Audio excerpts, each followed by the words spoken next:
चार बेटियों की कहानी। पिता को बेटियों पर गर्व। एक बहुत ही अच्छी कहानी है, जरूर आप देखें, पूरी देखें और बीच में बिल्कुल भी स्किप ना करें। और आपको ये कहानी अगर पसंद आए तो हमारे चैनल को सब्सक्राइब कर लेना जरूर। तो सुने, एक बार देखें वीडियो को। एक छोटे से गांव में राम प्रसाद नाम का एक गरीब किसान रहता था। उसकी पत्नी सीता और उनकी चार बेटियां थीं, गौरी, राधा, मीरा और पूजा। गांव वाले अक्सर ताने मारते थे, अरे रामप्रसाद, चार चार बेटियां हैं, तुम्हारा बुढ़ापा कौन संभालेगा। ये बात कहते थे गांव वाले। रामप्रसाद मुस्कुराकर बस इतना कहते, मेरी बेटियां ही मेरा सबसे बड़ा सहारा हैं। गरीबी के बावजूद उसने कभी अपनी बेटियों की पढ़ाई नहीं रोकने दी। मतलब कितनी भी गरीबी आई तब भी पढ़ाई नहीं रुकने दी अपनी बेटियों की। कई बार खुद भूखा सो गया, लेकिन बेटियों की किताबें और फीस समय पर भरता रहा। समय बीतता गया, चारों बेटियां मेहनत से पढ़ती रहीं, माँ बाप का हर काम करती और हमेशा कहती, पिताजी एक दिन हम आपका सर गर्व से ऊंचा करेंगे। लेकिन एक दिन सीता, उसकी पत्नी, अचानक गंभीर रूप से बीमार पड़ गई। इलाज के लिए पैसे नहीं थे।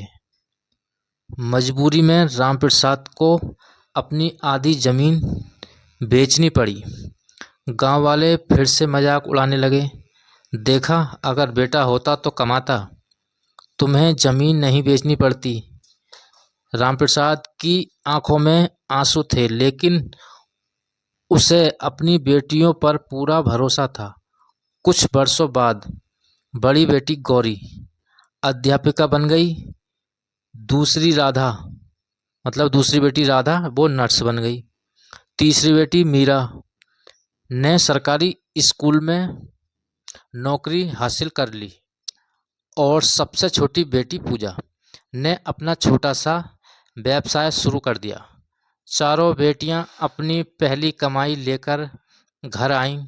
उन्होंने अपने पिता के हाथों में पैसे रखते हुए कहा, पिताजी अब आपको कोई चिंता करने की जरूरत नहीं है। रामप्रसाद की आंखों से खुशी के आंसू बह गए। उसने कहा, आज मुझे दुनिया का सबसे अमीर इंसान होने का एहसास हो रहा है। धीरे धीरे चारों बेटियों ने मिलकर बेची हुई जमीन भी वापस खरीद ली, जो इलाज के समय पर बेचनी पड़ी थी। जो इलाज के समय पर बेची थी जमीन, वो भी खरीद ली बेटियों ने। उन्होंने अपने पुराने कच्चे घर की जगह एक सुंदर पक्का घर भी बनवा दिया। गृह प्रवेश के दिन पूरा गांव वहां मौजूद था। वही लोग जो कभी बेटियों को बोझ कहते थे, आज उनकी तारीफ करते करते थक नहीं रहे थे। वो गांव के सबसे बुजुर्ग व्यक्ति ने सबके सामने कहा, आज हमें समझ में आ गया कि बेटियां बोझ नहीं होती, परिवार की सबसे बड़ी ताकत होती हैं। मतलब बोझ नहीं होती, परिवार की सबसे बड़ी ताकत होती हैं। रामप्रसाद ने मुस्कुराते हुए अपनी चार बेटियों का हाथ पकड़ा और कहा, जिस घर में बेटियों का सम्मान होता है, वहां भगवान खुद खुशियां भेजते हैं।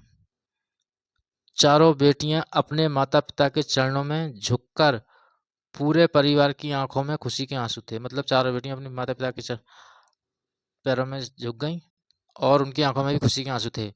उस दिन गांव के कई लोगों की सोच तक बदल गई।